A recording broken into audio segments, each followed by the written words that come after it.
Quelque chose ne va pas dans ma vie. C'est ce que je me suis un jour dit assis dans les transports en allant au travail un lundi matin, après avoir passé 5 jours dans un festival. Travailler dur, acheter un appartement ou une maison, économiser de l'argent et vivre heureux pour toujours, c'est la formule classique qu'on m'a rabâchée pendant toute ma jeunesse et qui ne semble plus être la voie rêvée. Est-ce devenu une utopie? C'est-à-dire que j'avais un CDI correctement payé, mais j'avais le sentiment qu'il fallait toujours que j'en fasse plus pour être heureux. Peut-être parce que l'incertitude croissante concernant l'avenir de ma carrière professionnelle, l'imprévisibilité de la vie et ses complications, le rythme de la vie de plus en plus rapide, parce que aujourd'hui, et plus particulièrement ces dernières années, tout doit aller relativement vite et de plus en plus vite. Et j'étais devenu paralysé et coincé par rapport au chaos de la vie. Et sans approche particulière, j'examinais ma vie en me creusant la tête sur les différents chemins possibles qui s'offraient à moi, qui se présentaient face à moi. Et chaque chemin semblait pire que l'autre, m'empêchant toute action possible que j'aurais pu prendre. Tournant ainsi dans une spirale de négativité, ma vie stagnait. Je me sentais réellement désespéré. Puis je ne l'ai pas senti venir, c'est venu d'un coup, sans crier gare, je me sentais déjà fatigué mentalement, j'ai fait ce que l'on appelle un burn-out. Et un matin, je me suis réveillé, je n'avais plus de voix. J'étais devenu aphone et ça a duré 2 mois comme ça. En réalité, mon corps tirait la sonnette d'alarme. Donc, j'ai décidé de prendre du recul par rapport à cette situation et j'ai entrepris un voyage qui a littéralement changé ma vie et qui m'a amené sur une voie imprévisible. Et là, j'ai appris, je me suis adapté par rapport à ma situation, à la situation que je vivais et j'ai grandi pour mieux me comprendre. Et ça m'a conduit naturellement vers un objectif de vie. Pas un grand objectif, ni un objectif parfait, mais un objectif qui me correspondait. Et cet objectif a redonné un sens à ma vie, alors que cette situation m'est arrivée un peu par hasard. Et à ce moment-là, respirer l'air frais canadien m'a donné l'impression de revivre, malgré le fait qu'à cette époque-là, j'étais toujours dans le flou concernant le chemin à suivre. Et au travers de mes voyages que j'ai entrepris ces dernières années, j'ai essayé de comprendre vers quel chemin me diriger, et j'ai appris beaucoup de choses sur les facteurs qui m'ont finalement amené à découvrir ce dont je suis censé faire.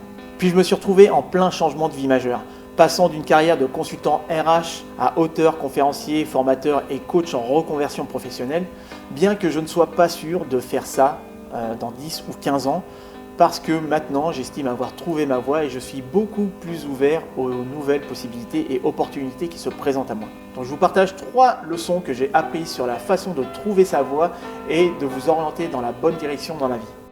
La première chose à faire est d'arrêter de vous prendre la tête. Trop réfléchir vous ruine. Cela ruine votre situation, cela parasite les choses autour de vous, vous rend inquiet et rend les choses pire qu'elles le sont déjà. En fait, une grande partie de notre stress et de notre anxiété proviennent de nos analyses et de notre idée que l'on se fait de l'avenir. Et on se pose toutes sortes de questions.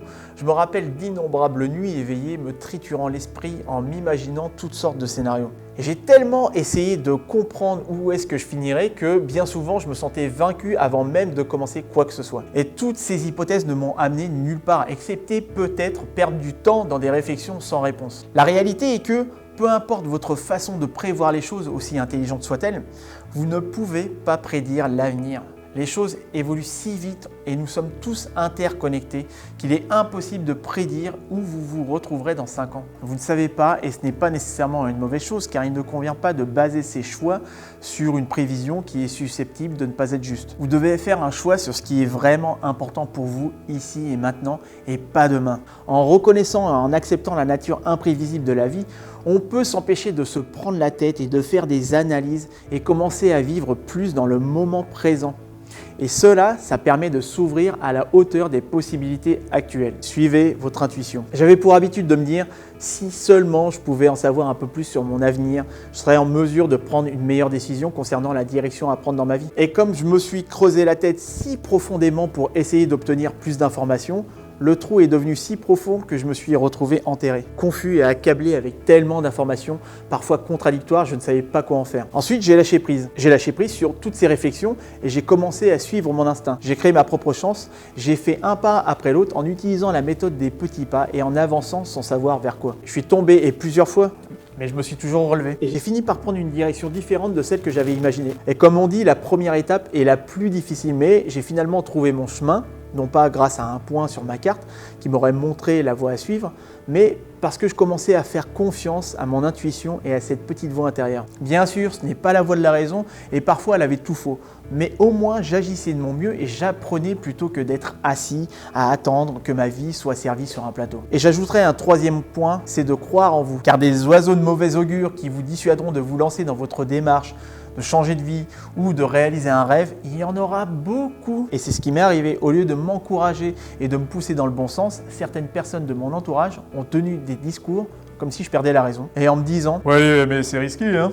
Sois pragmatique, rends-toi à l'évidence et fais-toi une raison, tu vois. Et dans ce genre de cas, il est très difficile de récupérer votre élan d'enthousiasme. Donc, entourez-vous toujours des personnes qui vous tirent vers le haut, car il vous faudra vous donner des gages de confiance aussi, par rapport à vos capacités, vos talents et vos facilités. Et pour pallier à ce manque par rapport à mon entourage, je me suis inspiré d'autres blogs, de vidéos et de discussions sur les réseaux sociaux.